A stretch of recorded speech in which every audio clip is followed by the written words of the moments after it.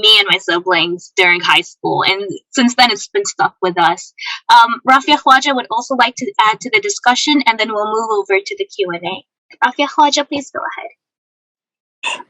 Dr. Sahab, I think that